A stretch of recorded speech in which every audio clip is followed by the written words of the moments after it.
అప్పుడు ఇంకా కూటమిని పూర్తి స్థాయిలో అనౌన్స్ చేయలేదనుకోండి, మీరు సీఎం అంటుంటే సరే మీరు కోరుకుంటే అలా జరుగుతాను. కానీ పురోహితిగా తల్లి ఏం చెప్పిందంటే, నన్ను సీఎం కాదు కానీ నువ్వు డిప్యూటీ సీఎం అవుదు కానీ నా మాటను. అలాగే తల్లి, నువ్వు ఏది ఇస్తే అంత. నువ్వు పదవి ఇవ్వకపోతే గడప మీద సేవకుల్లా పనిచేస్తా, పదవి ఇస్తే బాధ్యతతో పనిచేస్తా. అది నువ్వు ఎమ్మెల్యేగా నుంచోబెట్టు, కార్యకర్తగా నుంచోబెట్టు, లేదంటే నీకు ఒక ఏం చేయమంటావు తల్లిది. నేను తల్లికి పాదాల దగ్గర ఉండేవాడిని. తల్లి ఏ బాధ్యత చెప్తే ఆ బాధ్యత నెరవేరుస్తాను. అలాంటి మీ శక్తి ఈ రోజున మీరు అనుకున్న శక్తి డిప్యూటీ సీఎంగా చేసింది. ఇది అందరూ అడుగుతున్నారు, ఎలా ఉంది డిప్యూటీ సీఎం అయితే. నాకు రెండు తెలియదు, నాకు అపజయం తెలియదు, విజయం తెలియదు. అలాగే నాకు పదవి ఉన్నప్పుడు ఎలా ఉంటుందో తెలియదు, పదవి లేనప్పుడు ఎలా ఉంటుంది. నేను అన్నిట్లో ఎప్పుడు సామాన్యంగానే ఉంటాను. పదవి లేనప్పుడు రాజాలాగే ఉన్నా, పదవి ఉన్నప్పుడు కూడా రాజాలాగే ఉన్నా. ఎందుకు ఆ మాట అన్నాను మీ గుండెల్లో అంటే, ఏ రాజ్యాంగం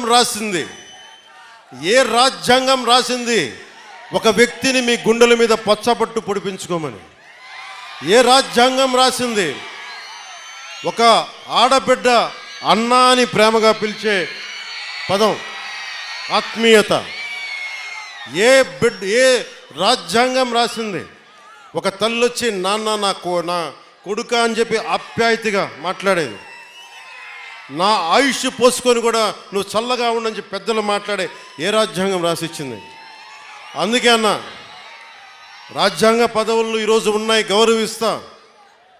ఇందాక నుంచి మాట్లాడుతున్నా, గుర్తుంది, చంపేస్తున్నాను నన్ను. పిలిపిస్తాను, మీ అందరిని పిలిపిస్తాను. ఏ రాజ్యాంగ పదవుల్ని ఇచ్చిన పదవుల్ని గౌరవిస్తాను. కానీ మీ గుండెల్లో ఇచ్చిన ఈ స్థానం,